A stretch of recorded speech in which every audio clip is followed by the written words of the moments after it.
सत श्री अकाल, नमस्कार। तो आज की क्लास में हम लोग रीजनिंग के बहुत ही बेहतरीन महत्वपूर्ण। जय हिंद दोस्तों, सत श्री अकाल, नमस्कार। तो आज की क्लास में हम लोग रीजनिंग के बहुत ही महत्वपूर्ण प्रश्न करने वाले हैं। तो आप लोग हमारे साथ शुरू से अंत तक बने रहिए और इन सारे प्रश्नों को अच्छी तरह से समझने का प्रयास कीजिए। चलिए आप लोग का जेएस में तो क्लास को स्टार्ट करते हैं। तो देखिए दोस्तों, आप लोग का सबसे पहला प्रश्न कहता है क्या? कहता है कि संख्याओं के उस समूह का चयन करें जो निम्नलिखित संख्या समूह के समान है। कहता है कि जिस प्रकार से 7, 13 और 20 लिखा हुआ है उसी प्रकार से इन चार ऑप्शन में से कौन लिखा हुआ है।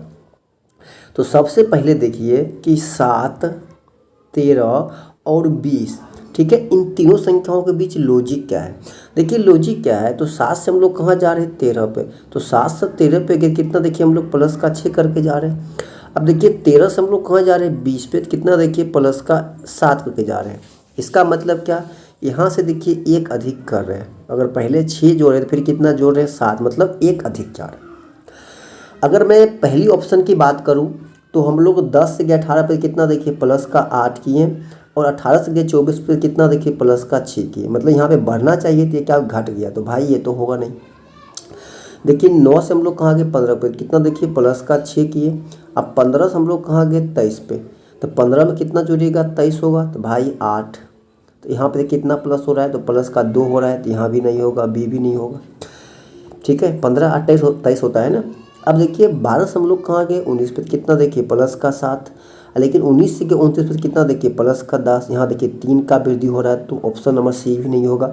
तो बचा कौन? Option number D. इसीलिए ऑप्शन नंबर डी आपका क्या हो जाएगा? करेक्ट आंसर हो जाएगा। ठीक है, अब देखिए इसको भी जांच करते हैं। अब देखिए कि 4 से कहाँ गए? 10 पे। कितना, देखिए प्लस का 6। अब फिर 10 से कहाँ गए? 17 पे। कितना, देखिए प्लस का 7। देखिए दोनों के बीच कितना, प्लस का 1 हो रहा है, इसीलिए ऑप्शन नंबर डी आपका क्या हो जाएगा? Correct answer. चूँकि यहाँ पे सेम ही है, यहाँ भी 6 है तो यहाँ भी देखिए पहले 6 है, यहाँ देखिए 7 है तो यहाँ भी क्या है? 7 है। तो सेम चीज़ ही जुड़ रहा है, तो ऑप्शन नंबर डी तो होगा। ठीक है, चलिए अगला प्रश्न देखिएगा। कहता है क्या कि आपको उस विकल्प का चयन करें जो तीसरे पद से उसी प्रकार संबंधित है जिस प्रकार दूसरा पद पहले पद से संबंधित है। जिस प्रकार से HKNQ JIPO से संबंधित है इसी प्रकार से DGJM किससे संबंधित होगा। अब देखिए यहाँ पे कहता है क्या कि जो HKNQ है, ठीक है, यह जो है JIPO से संबंधित है। ठीक है, चाहे तो आप इसका नंबरिंग कर लीजिए, 8, 11, 14 और 17। ठीक है, 10, 9, 16 और, ठीक है, 15, 16 और 15।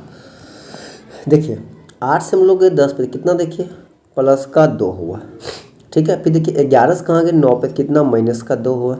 फिर देखिए 14 से कहाँ गए? 10 पे, सॉरी 16 है ना, पी। कितना, देखिए फिर प्लस का 2। फिर देखिए 17 से कहाँ के पदा पे? कितना, देखिए माइनस का 2। तो लॉजिक क्या है? तो पहले प्लस का 2, माइनस का 2, प्लस का 2 और माइनस का 2। तो सेम चीज़ यहाँ भी होगा, किस में? तो DGJM में। ठीक है, नंबरिंग कर लीजिए।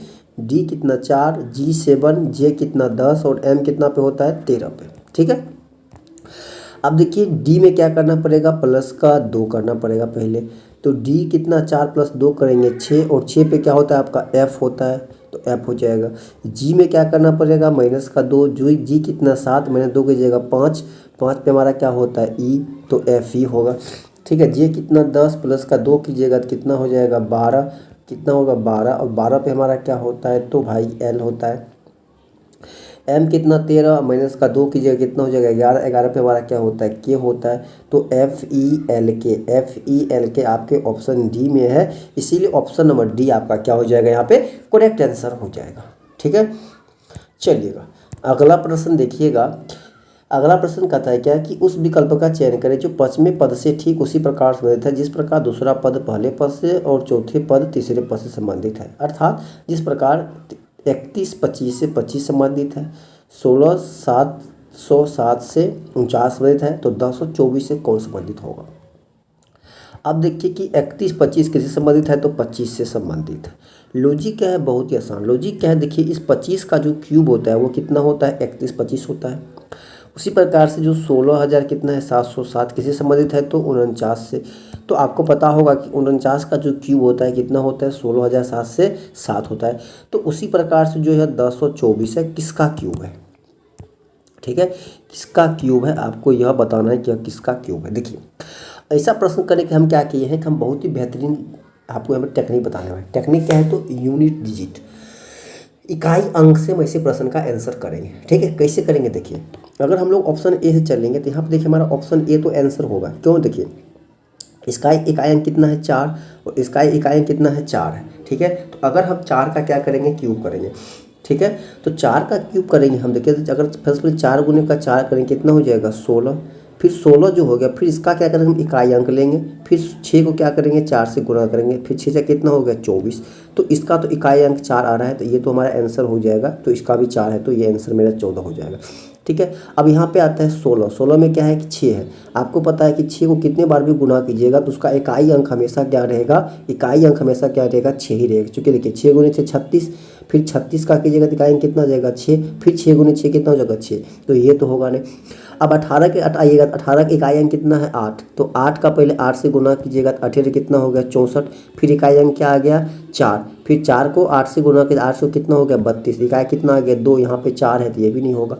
उसी प्रकार से आप यहाँ पे क्या है 3 का जांच कीजिए, 3 गुने 3 कितना हो गया 9, 9 को 3 से गुना कीजिए कितना हो गया 27, इकाई अंक कितना आ गया 7, यहाँ पे कितना है 4, तो ये भी नहीं होगा। तो आपका ऑप्शन ए हो जाएगा। वैसे भी 14 का क्यूब कितना 1024 होता ही है।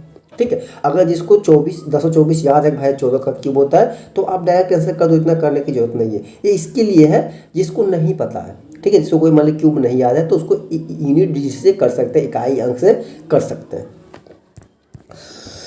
चलिएगा अगला प्रश्न देखिए, कहता है कि निम्नलिखित 4 में से 3 संख्या किसी निश्चित प्रकार से एक जैसी है और एक अलग है, उस संख्या का चयन करें जो अलग है। ठीक है, अब देखिए ऑप्शन ए आपको क्या है कि 1099 है, जितना है 1099। देखिए लॉजिक क्या है, तो 10 का अगर हम स्क्वायर करते हैं तो 10 का स्क्वायर कितना होता है 100 होता है, उसमें से एक घटा दिए तो कितना हो गया मेरा 99 हो गया। ठीक है, हम बी पे आएंगे तो 5 को कितना लिखा गया है 26, तो अगर हम 5 का स्क्वायर करें तो कितना होता है 25, इसमें क्या हो रहा है देखिए प्लस का 1, तब मेरा हो रहा है 26। और चेक करते हैं सी कितना देखिए 4 और 17 है, तो अगर हम 4 का स्क्वायर करें तो कितना हो जाएगा 16 और प्लस का 1 करेंगे तो कितना हो जाएगा 17।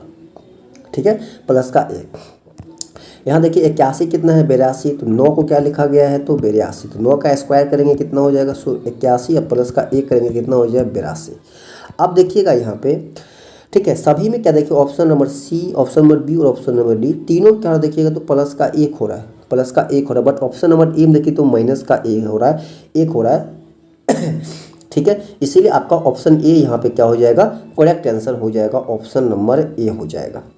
ठीक है,